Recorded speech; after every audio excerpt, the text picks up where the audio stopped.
Let me start this episode, Nina, by asking you, why Tecker? Why would you do this to yourself? You made it sound like it's something really bad. It's not that bad, okay? Well, I guess it started out with something that I felt like it was a necessity.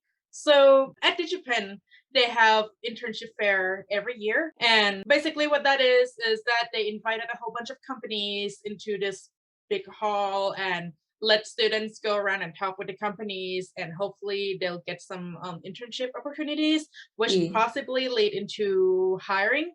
And what I noticed there is that very few places are looking for artists, and that few places that do seem very competitive because all the artists would be lining up there, right? And I noticed that a lot of the places would be looking for VFX or technical art.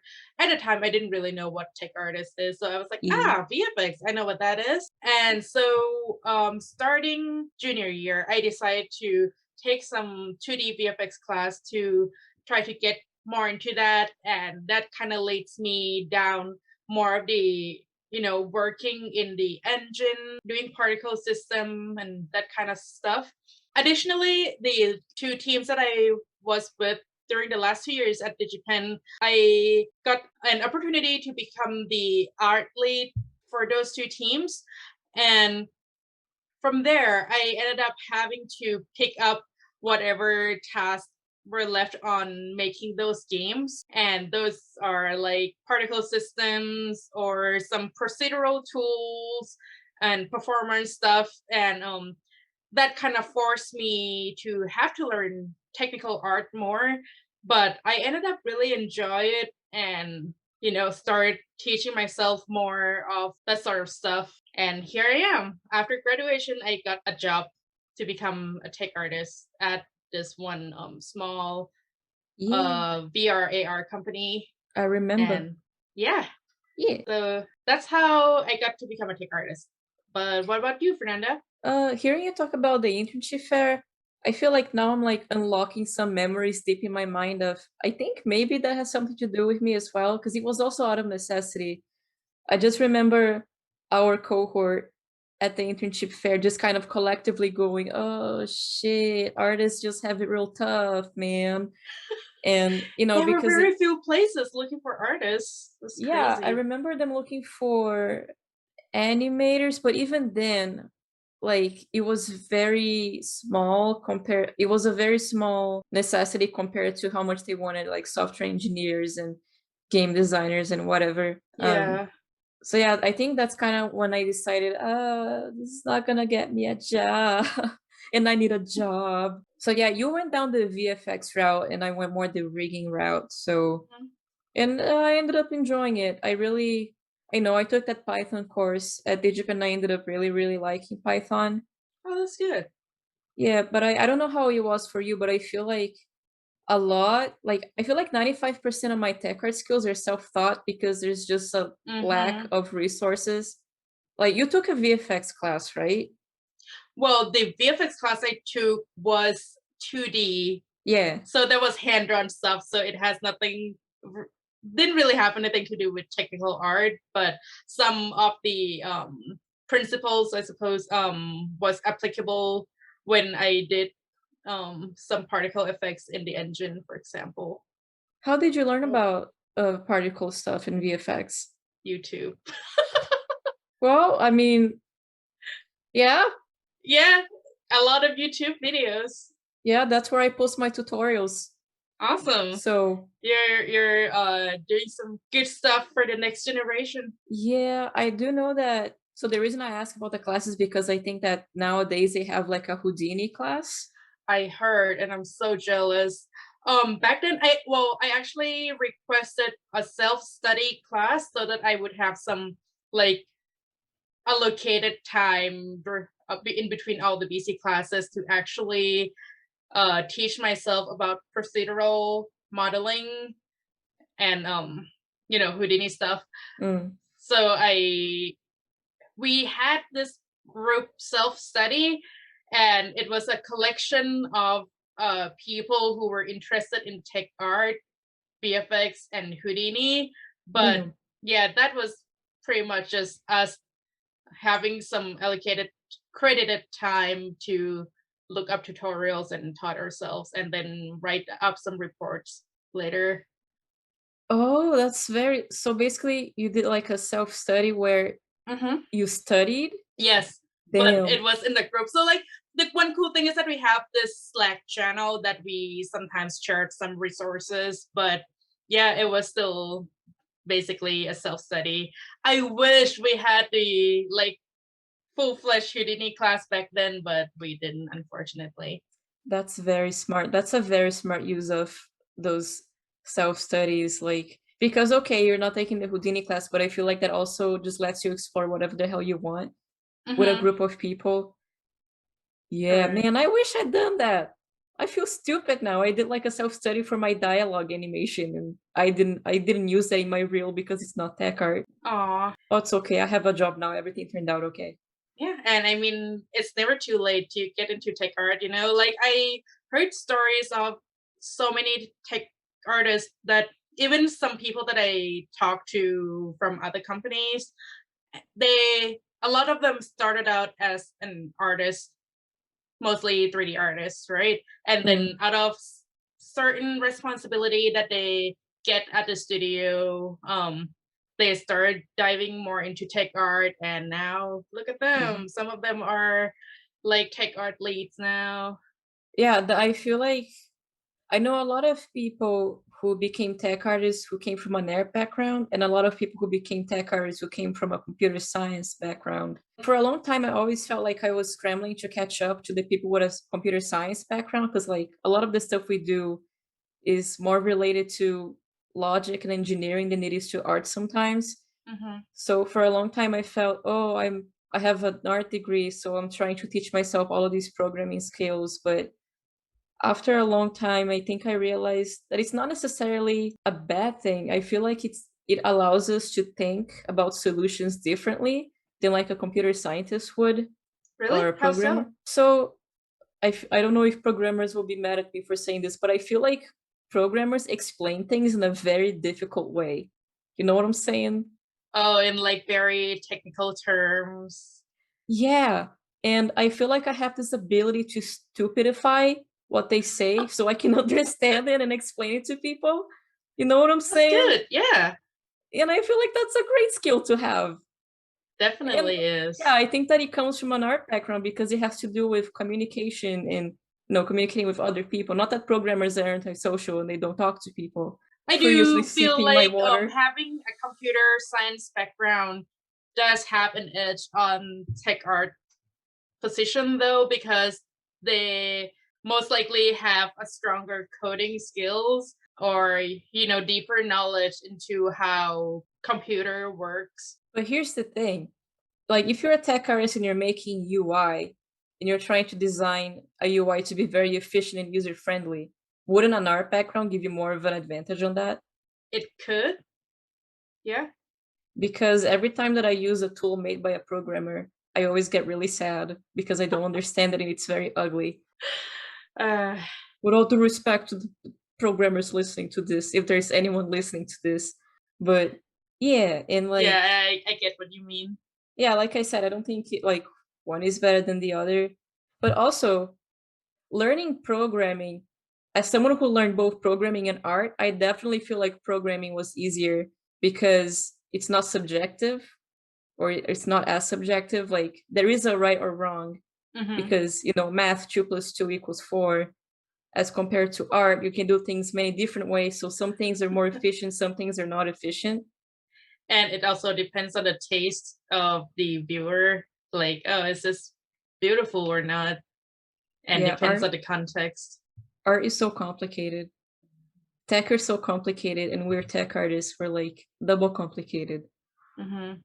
I think the Well, best the place where I learned programming, the not just learning programming, but like understand how programming works the best was when I after graduation I actually went back to audit a CS class, and it was C language class. So I mean, obviously I'm not using any C in at work right now, but yeah. it's kind of translate to any other language that I get to touch.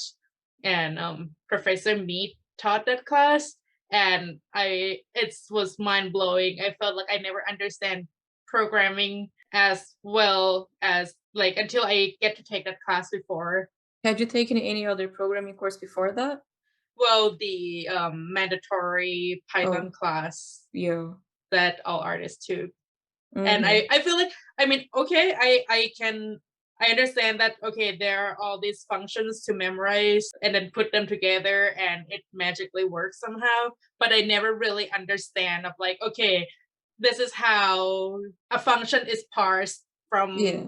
this part to this part and whatnot. If he ever comes back from his break, I really recommend you auditing that class. Yeah, I wanted to take Professor Mead's class, but tried taking it. It was already too late for the deadline to apply to it, and Oh they didn't let no. me take it. So I tried taking the C class with another professor, but that didn't go well, so I left the class. But yeah, like what's the point of that Python class? Because now that you mention it, it's true. Like, what does it teach you? It's not really teaching you how programming works. Not really. Maybe just exposing us to the possibility, I guess, that hey, artists programming exists. Try it out. I don't know. Yeah. What a weird class. Because it's just like you said, like I remember being told, oh, these functions do this and do that, but I don't remember being explained how this software, like how your algorithm actually works and the logic behind it, which I Hmm. think is what's fundamental to writing a program. Yeah, because technically you don't need to memorize all these commands. I Oh, you always don't just have Google. yeah, you don't have to memorize it. I feel like a big part of programming is just knowing how to look up documentation. Hmm. Yeah. Maybe that's what they're trying to teach using Eh, documentation. though see, I remember many of the quizzes I had in that class, you Uh-huh. couldn't look up stuff. Oh, So, like, what's the really? I point? don't remember. Well, at least when you did your assignments, you had to work with a lot of work with looking up documentations, especially if you want to try to do something fancy, something different. Yeah. When I was TA, I was a documentation. I detect some salt there. There was a little bit of salt. Am I allowed to tell a story about my Go TA ahead. days? So, Give me there the was like tea. this one Saturday night, I was out drinking with my friends, Hmm. and it was like very late. It was like 9 or 10 p.m., which I guess is not that late. But Hmm. anyway, it's a Saturday night. It's late. You're drinking, you're getting drunk. And this, no, it was a Sunday night because the assignment was due on Monday morning. And a student messaged me while I was out drinking with my friends asking for help on their assignment, which was due like 8 a.m. the next Oh morning. no. And I don't remember if I helped them or not, but there was a little bit of salt. I mean, you're not obliged to help them at such hour. Yeah, no, but I feel like because I was always really nice, people felt like they could just do that. But I understand now how teachers feel when people abuse their kindness. I feel like I will never become a teacher because I encourage so many bad karma with the teachers. You're afraid of it coming back to you? Oh, it definitely will. Oh, you're not a I don't remember you being a bad student. Well, maybe not the classes you were with me, but maybe the Oh, class that I didn't feel was as important, like film classes. film classes. Yeah, Yeah. I would just do those assignments last minute. I don't feel like that Don't makes be you a me. bad student because like for I actually wanted to get into this. This is a great segue. In my senior year, in our senior year, like we Hmm. had to take a mandatory concept art class. Do you remember that? Yeah. Was that And senior year? Thought it yes, was it was junior. senior year. Okay. And I feel like one of the greatest skills that DigiPen students and students in general should have is knowing how to prioritize their classes into what's going to be more important to their portfolio. Hmm. Because, you know, if you spend 100% of your energy in every class, you're just going to spread yourself too You're just gonna thin. burn out. Yeah. And like, I don't use any knowledge from that concept art class. It was just an obstacle in me making my tech art portfolio. I'm salty about that too, by the way. Well, you got to learn how to draw and paint. Well, maybe. Okay, yeah. applicable for all the filter doodles. I guess I make some nice drawings sometimes. That makes me happy. Our class that I really enjoyed was Mr. DeFaro's gesture drawing class. Oh my god, that was one of the best classes at DigiPen. Yep. I It's did really enjoy his animation class too. mm-hmm. And I didn't know back then, but now looking back at it, it was also helpful when doing VFX too. Mm-hmm.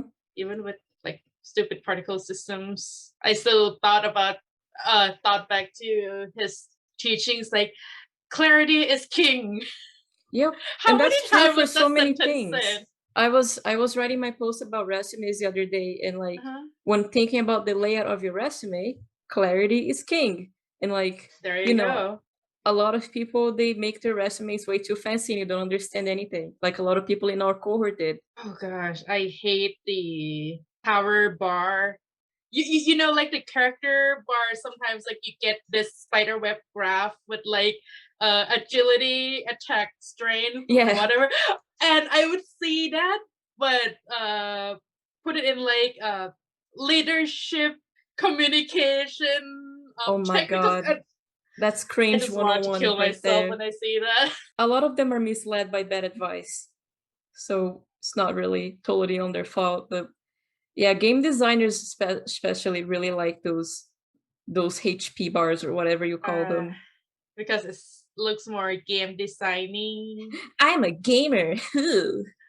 Well, since we're talking about resumes, why don't we talk a little bit about our experience navigating the job market on a visa, right? Yes. So how did you Yeah, get your first job, Fernanda?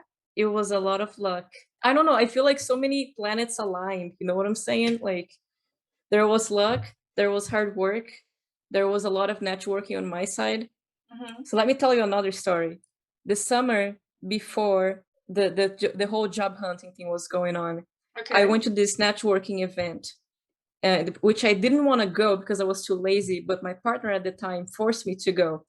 And on that event, I met a dude that I stayed in touch with, a dude who was in the industry. And the next year, one of my Hmm. interviewers at Microsoft was that dude. Oh, damn, really? Yep. What was the chance?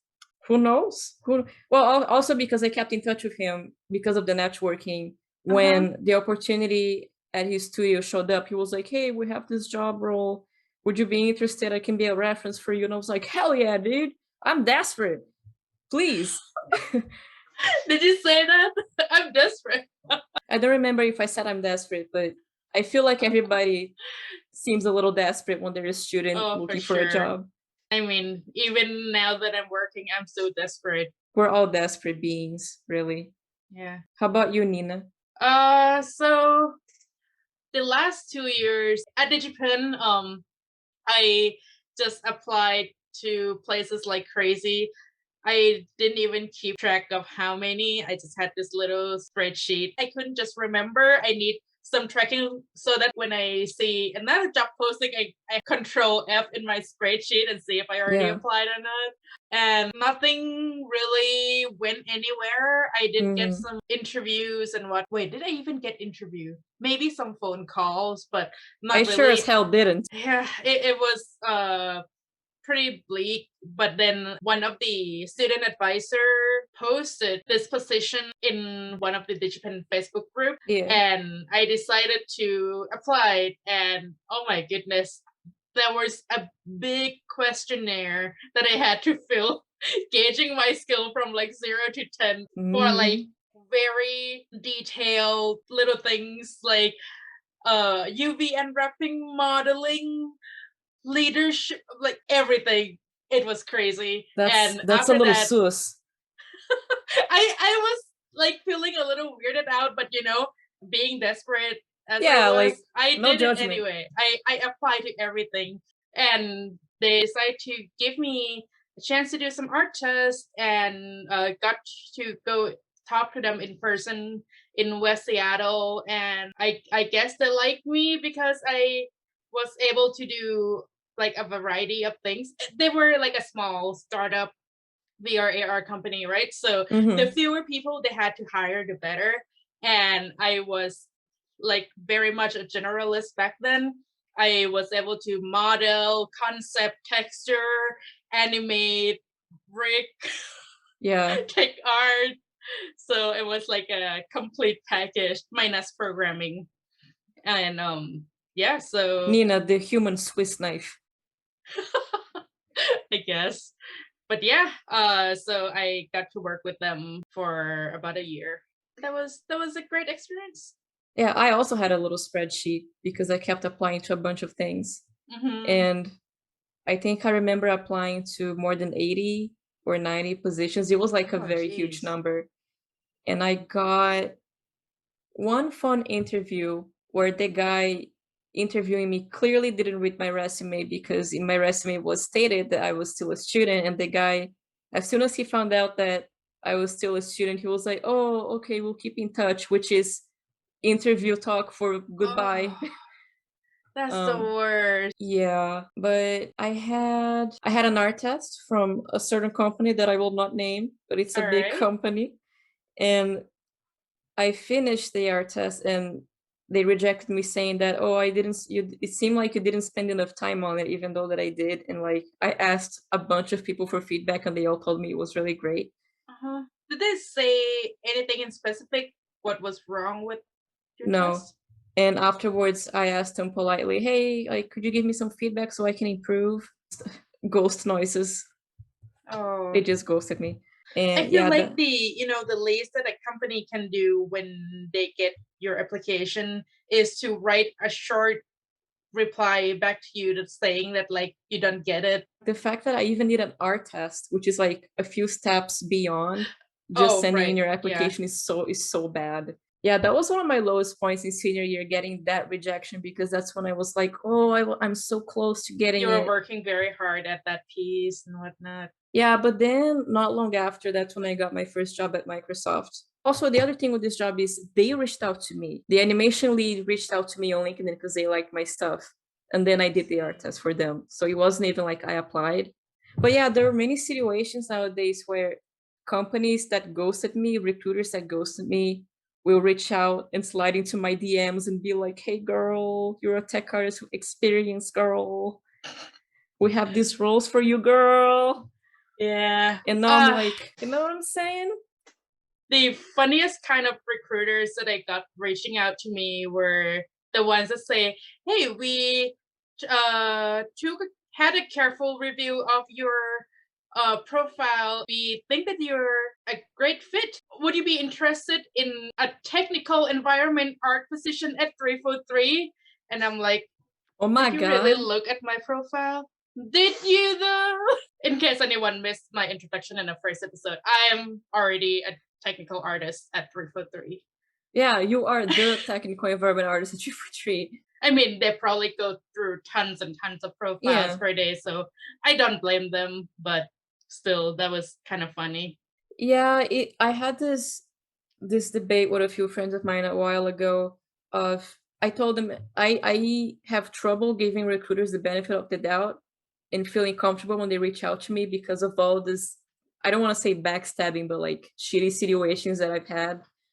Um in regards to them, and they were like, "Well, they're just people, they're trying to do their jobs." And I'm like, "Sure." But yeah, many of them don't read profiles. I recently put on my profile, "Please don't reach out to me, I'm on a visa, like don't reach out to me if you're not okay with that." And I still get recruiters being like, Mm. "Hey, we have this visa, we have this role in the US, blah blah blah blah blah blah." And I'm like, "Sorry, I'm on a visa." And one of them was like, "Oh, I'm sorry about that. Well, do you have any tech art friends that you can forward this to?" And I'm like, "Well, that's kind of adding insult to injury." Yeah. What do you do when you see this questionnaire in an application asking if you need a sponsorship for this role, a visa sponsorship? Oh, that's when I know that's not going anywhere. Really? How Yeah. so? I mean, have you ever answered a questionnaire like that and gotten an interview out of it? Because I have never. I'm pretty sure that with my current studio there was that question in the application, but even before that I mean we already talked and they knew that I that I'm on F1. Yeah, that's what networking kind of is, a bridge that connects you to like whatever else. I don't know what the other half of that would be, but when they only look at your application and they don't know you as a person in your individual situation, I think Mhm. that's when they're scared to make that commitment or to talk about it. Because yeah, if it wasn't for networking, I don't think I would have gotten anywhere in my situation in senior year. Mhm.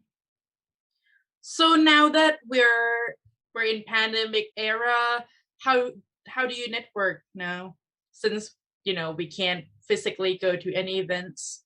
I feel like networking just happens to me naturally because of my blog. People just kind of Hmm. reach out to me and ask to connect. So I feel like putting Like on myself out there LinkedIn? has been great. Yeah, on Interesting. LinkedIn, on YouTube as well. Mhm. How about you, Nina? What have you been doing lately? In terms of networking, I try to like follow a few art blogs Mm. and hey, join your Discord. Does that Yeah, count? it does. I think it does. But yeah, aside from that, I feel like I'm not doing enough.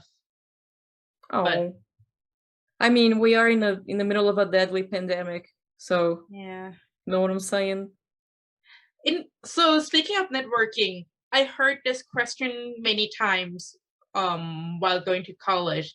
What do you do when there's a stranger adding you on LinkedIn? Spicy question.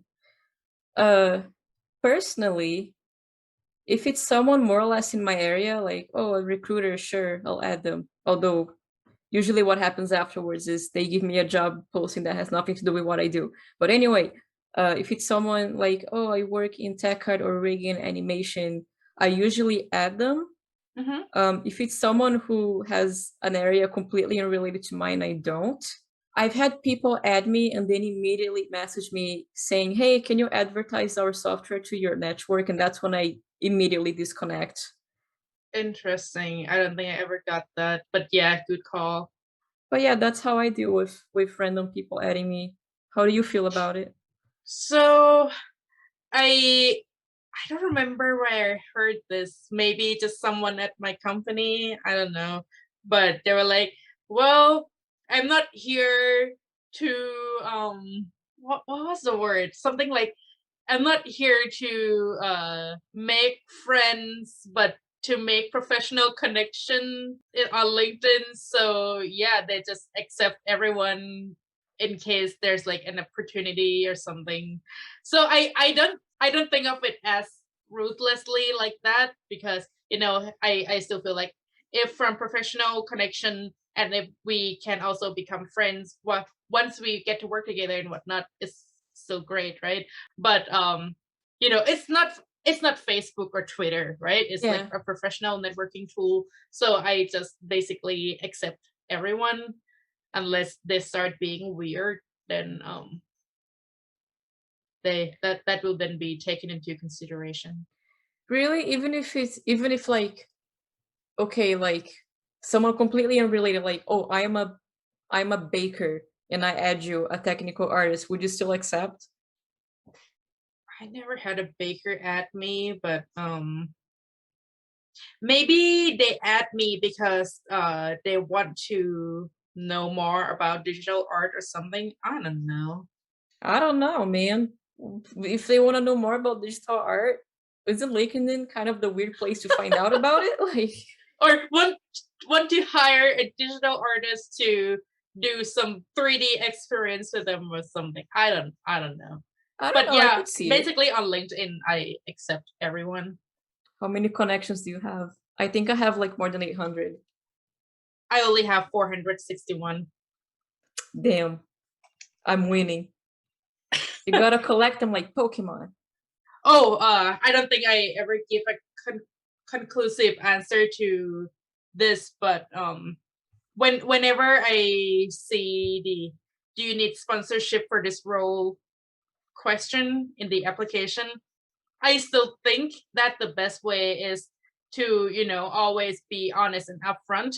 Because if it turns out that they don't want to sponsor a visa, like that can they can just know there and not waste anyone's time, because it will waste your time to apply to Yeah. other company if you guys have to keep talking and going on and on and on, only to find out, oh, they're like a very small company that doesn't have the ability to sponsor a visa. And that's one thing to keep in mind for people on F1, is that usually the companies that will be able to sponsor your visa will be larger, more established companies. So, I mean, that kind of limit your options, but that's Well, just so I wouldn't say that it's bigger companies that would sponsor because the F1 visa is issued by the university. So, I mean, right. when But you're on for them to, sorry, let me rephrase. Like, if you apply to them and hoping that they would sponsor your H1B visa, oh, I see. that's what I Yeah. meant. Yeah.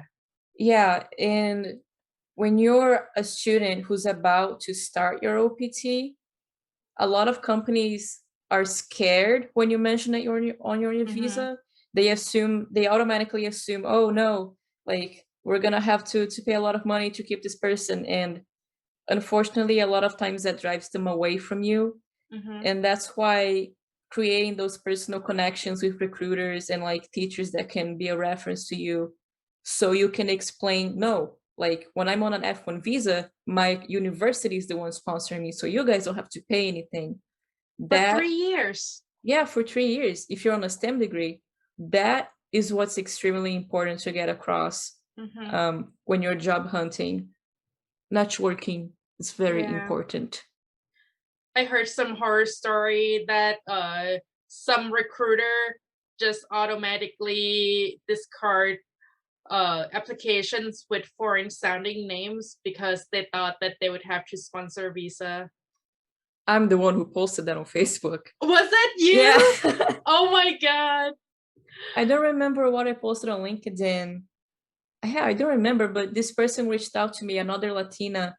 She Uh-huh. reached out to me saying, "Yeah, like in one of my jobs, I had a boss who whenever she saw a foreign sounding name in a candidate's application, she would Mhm. automatically discard them because she thought they needed a visa sponsorship." And I was like, "Girl, that is That is messed so up." messed up. Yeah. Now I can fill in the blank in my brain about who told me about that story. No, it was me. It was me Yes, all it's along. you. Or do you want to talk about an experience pertaining your visa that kind of left a mark on you, Nina? Or do you want me to talk about it first? You go first. I don't have a good answer for this. Well, I have many, many things that marked me. I think the stress marked both of us, but Mm. there was this one experience in particular, this when I was in college and this dude was like, "Oh, you should get married to me so I can give you a green card." Haha. And I was like, "Oh my God. You do not say that to someone. Like that is not okay, sir." Wow. Men do be trash like that sometimes. Like I feel like Wait, was that someone who was going to the same school with you? yeah, he was in our cohort. Whew. And I'm pretty sure you know who it is, but I'll tell you that later. Okay, after shocking Nina with some revelations, uh, I will continue the conversation by saying that yes, being an immigrant in a university in America is weird because sometimes men will fetishize your nationality and also your visa situation, and it's very weird. I guess I don't have anything quite as weird, but I, as you mentioned, the stress. I always felt very stressful in at the airport when I was at the what's it called, the It's like when they're immigration at go the airport. yeah, when they're going over your documents, Yeah. right? And I mean, I always knew that I had all my documents and everything is legit, right? But I always have that deep rooted fear that I will be rejected there and have to fly back somehow. And starting I don't know. I don't think I ever had any issue in high school, But then once I started college, I don't know if something was flagged on my names or something, but I will then get called to the site every single time when they come into the country. And then I Ah, would have to wait like have an extra hour, or there was one time that it went on for like 4 or 5 hours that I was just sitting that's there like on the fucked. at the side of the line waiting for them. And then once it got to my queue, they took like a minute flipping through my document, read through it again, and then nothing. And I never Yeah. understand why, but it always gave me such anxiety and fear. Yeah, it's Ah. it's scary. Um, I remember this didn't happen while I was in an F1, but when I was very young, Mhm. my dad was in America, and my mom, my sister, and I, or maybe just me and my mom, were flying to meet him just so we could spend a vacation in America. So Sure. we were going through immigration alone, and like I couldn't speak English very well. My mom couldn't speak English at all, Mhm. and she was nervous because like, oh, none of us speak English. How are we gonna do this immigration thing? And the guy, uh, the patrol officer, he was like, "Oh, why are you so nervous?" to my mom, and my mom was like, like clearly getting more nervous, but that's because she couldn't speak English and she was afraid. Mhm. And everything ended up being okay. But man, that kind of stuff sticks with you. It's such an unnecessary stress, but it happens. Yeah, hopefully it'll get better one day. Mhm. Um, but I guess we should start wrapping this up. Um, final takeaways, Nina. What do you feel? I guess since we talked a lot about getting a job as an immigrant, I feel like that's mostly Yeah. what our audience would find valuable. What would you say is the number one thing that really helped you out during that job search? Can I copy your homework? I because I also do think that networking is very important. Yeah, they always told us that, hey, networking is like really important. And we Mhm. were like, haha, yeah, sure, we know that. But then it really was important, huh? It really is important. Like, did I already talk about this? Maybe in one of the deleted or unrecorded round that we went through, but like networking in a term of like not just going to events, meet people, exchanging business cards, right? But getting to know people, well, especially for people that are still in school, Yeah. like don't just do your work and not talk to anyone, right? Like befriend, like actually get to know your friends, your cohort, or Yep. people outside of your cohorts. One of the thing that like I honestly never have imagined that it would turn out this way was that I volunteered on this one team during my sophomore year. One of the many teams I volunteered for that year. And I worked with him until they shipped the game. It was great. It was a great experience. And then the producer guy happens to be one of the programmers in one of the companies I was applying for. Um, Not the current one. I ended up not working with them, but he vouched for me with the owner of that studio, and he basically just like, great, welcome to the team, and didn't even have me do any art tests or anything. It was for a 3D art job, so obviously I should have had some sort of art test, but since that guy vouched for me, I didn't have to go through any of that at all. And I was just impressed of how much networking did for me. That was just one of the many instances, but yeah, Yeah. get to I know people, and even if you're already working, make an effort to get to know people in your team and outside of your team.